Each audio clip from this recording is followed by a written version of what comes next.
Get off the road! All right.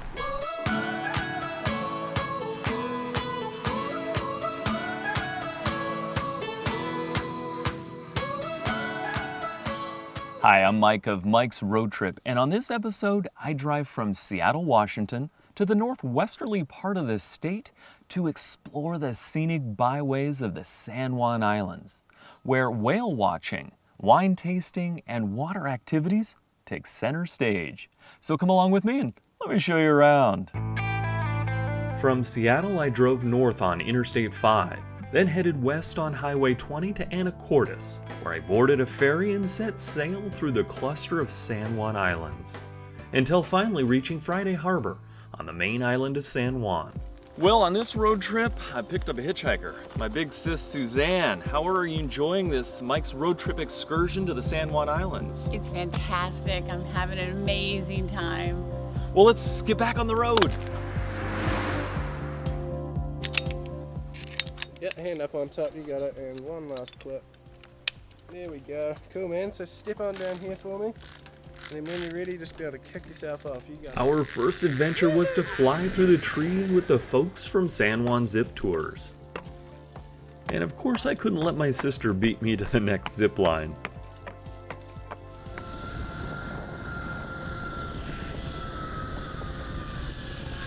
After the zipline adventure, we landed at our accommodations, the Friday Harbor House, which is right in town on a high bluff overlooking the harbor. We soon took a walk through town to get familiar with the area. While walking around Friday Harbor, Suzanne and I were both enamored by the scenic beauty around each corner, from the charming shops to the vibrant floral arrangements to the endless nautical scenes throughout the harbor.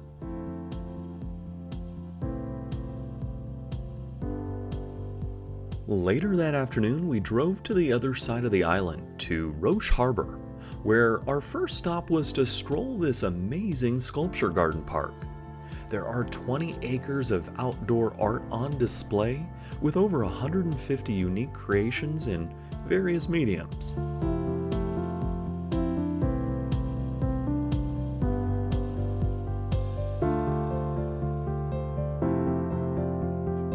Just down the hill, Roche Harbor revealed itself like a scene lifted from a painting. As the idyllic harbor protected her watercraft, this yellow brick road guided us through the village, where we ended up stopping at McMillan's for dinner. The meal was as sensational as the view. As the sun began to set, we raced down the road to the Kilm State Park, which is famous for its sunsets. And as you can see, it certainly didn't disappoint. The next day, we strolled through the fragrant fields of a lavender farm. And then we stopped by the San Juan vineyards for a bit of a wine tasting.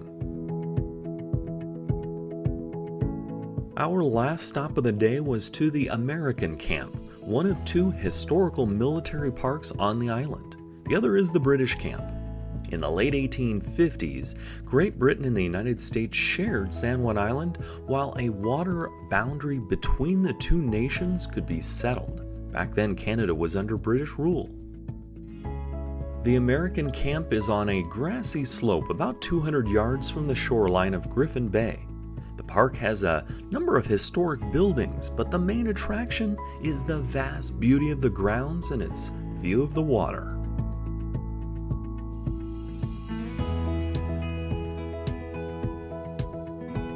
After exploring the park, we made our way back to Friday Harbor, where we boarded a ferry en route to Orcas Island.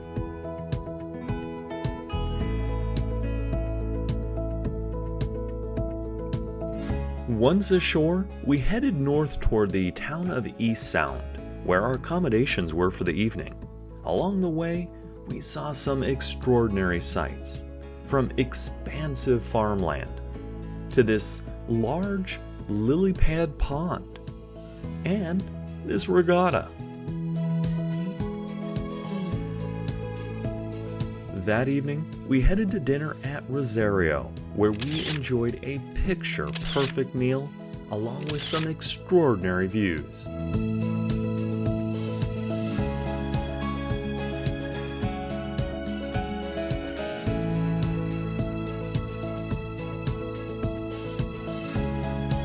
The next day we went to breakfast in East Sound, strolled the streets to do a bit of shopping, and then took off for some sightseeing.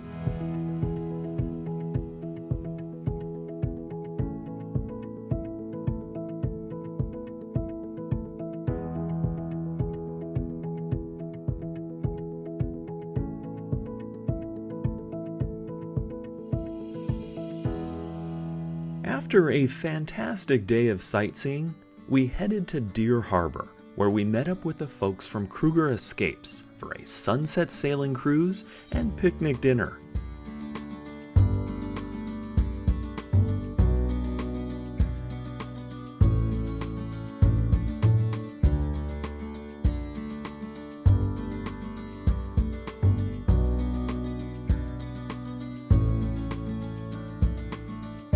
This was the perfect end to an extraordinary trip to the San Juan Islands.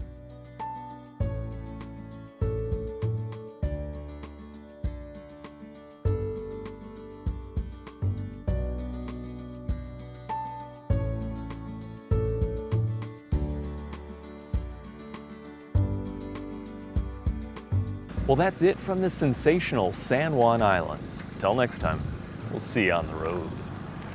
MikeRoadTrip.com